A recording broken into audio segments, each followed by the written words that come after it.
কুরআন মধুর বাণী আমি যখনই শুনি আমার মন ভরে যায়। কুরআন মধুর বাণী আমি যখনই শুনি আমার মন ভরে যায়।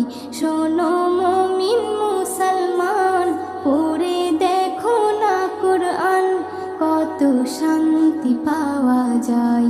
কুরআন